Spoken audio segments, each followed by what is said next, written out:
Here is a backtest. 10 years, one strategy.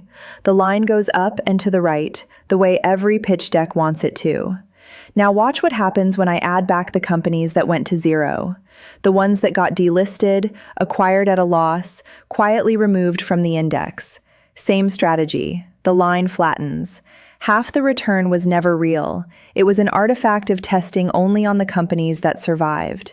This is not a rare mistake. It's an industry. Survivorship bias, look-ahead bias, whole categories of ways a backtest tells you what you want to hear. So the question for an evaluator isn't what's the return, it's can you even trust the number? And that turns out to be a question you can answer with a kernel. I'm Janet. This is video 11 of 50, the first about Qresev, our portfolio evaluator. Before I show you what it computes, I have to show you what it refuses to. Start with survivorship. The trap is in the universe, the list of stocks you test on. If you build that list today, today's S&P 500, you've already cheated. Today's index is a list of winners. The companies that failed aren't in it. Test a strategy on survivors, and of course it looks good. You removed the failures before you started. The fix is brutal and simple.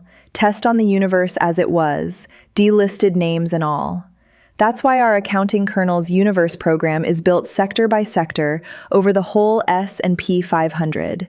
Every GICS sector, the full membership, not a hand-picked basket. You don't get to quietly drop the losers, because the losers are axioms in the corpus too, and the gap between them isn't small.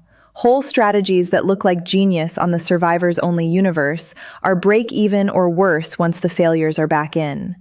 The failures are where the strategy was supposed to protect you, and they're exactly the data a survivors-only test deleted. You measured the medicine on the patients who lived. 3 curves, 1 strategy. The only honest one is the flat one. The second trap is subtler. Look ahead. Using information you couldn't have had at the time. It hides everywhere. You normalize a feature using the full dataset's mean, but that mean includes the future. You pick the strategy parameters that worked over the whole window, but you only know they worked because you saw the whole window. Every one of these is a small theft from the future. Look at this staircase. It climbs at every corner, forever, and it always comes back to where it started. It's impossible. You can't actually stand on any step and climb. A look-ahead backtest is exactly this curve. It looks like a climb. You could never have walked it. So how do you stop it? Not with a rule you remember to follow, with an architecture where the cheat is unrepresentable. Here's the architecture. 3 layers, and the top one is the trick. The lean kernel, the part that actually says yes or no, does no input-output ever. No file reads, no network, no clock. It cannot open a Parquet file. It cannot see a bar, past or future. All it sees are opaque facts handed to it as axioms. Underneath, the predicate functions read the data, but each one reads a declared window and answers a single yes or no question with the evidence attached. Was the trailing drawdown under 8% over this window? The window is in the question. There's no way to phrase and also peek at next month because the predicate's whole job is one bounded bool. A backtest cheats by reading a bar it shouldn't. This kernel never reads a bar at all. The look-ahead bias isn't forbidden by policy, it's unrepresentable in the type system. That's the difference between a checklist and a proof. And that's a strong claim, so let me be precise about why it holds. The bar accessors the kernel sees are opaque, open, high, low, close, volume, adjusted close, and nothing else. No next bar. No index into the future. The type simply doesn't expose one. A predicate can ask, was the close above the average over the last 50 bars? Because every term in that question is in the past tense by construction. It cannot phrase, was the close above next month's average? Because next month isn't a value anything can hand it. So the discipline that every honest quant tries to maintain by hand, never peek, is here enforced by the compiler. You don't have to remember not to cheat. You couldn't express the cheat if you tried. One honest caveat, because it bounds everything that follows. The kernel checks only that the conclusion follows from the facts it was handed. It can't tell you those facts are the right ones, or that the encoding is faithful. It's slow and rarely wrong, not never wrong. Faithful inputs are still on you. And once the kernel can't cheat, you can ask it hard questions honestly. Take Drawdown, how far underwater the portfolio went. The Drawdown framework phrases it as 3 provable claims. The maximum drawdown stayed under a threshold, the time spent underwater stayed bounded, and recovery happened within a window. Each one is a prop, proved against the declared history. The conservative mandate, no drawdown worse than 8%, stops being a wish in a slide deck and becomes a precondition the kernel either discharges or doesn't. You can't smooth the curve by quietly testing on a kinder window, because the window is named in the claim. And that's a statement about the history you handed it, never a promise about the next drawdown.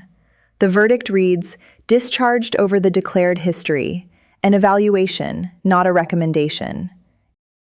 One more, because it's where evaluation gets teeth. The debate framework. A weak evaluator counts signals. 3 bullish indicators beat 2 bearish ones. Call it a buy. That's a vote. Ours is a veto. The admissible long judgment is a structure where no field can be omitted.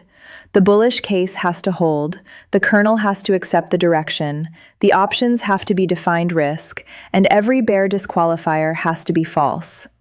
Volume divergence, a volatility veto, overextension, any single one, true, and the structure won't build. The proof doesn't elaborate. Why build it that way? Because the dangerous failures in trading aren't the trades that looked bad and were. They're the trades that looked great on 3 bullish signals, while 1 quiet bear signal, thinning volume, a volatility spike, was screaming. A voting system averages that scream away. A veto can't. The bear term isn't a counterweight on a scale, it's a precondition on a proof, and a false precondition means the proof doesn't exist. Veto, not a vote. A bear signal isn't outweighed, it's disqualifying. And because it's a lean structure, we considered the bear case stops being a line in a memo and becomes a field the kernel literally cannot leave empty. So what does the evaluator actually refuse? 3 things, by construction. A survivors-only universe because the corpus carries the delisted names. A look-ahead read because the kernel never reads a bar, and anything outside 6 defined risk option strategies, but that's the next video. And one thing it refuses on purpose, at the top. Qresev evaluates. It does not execute.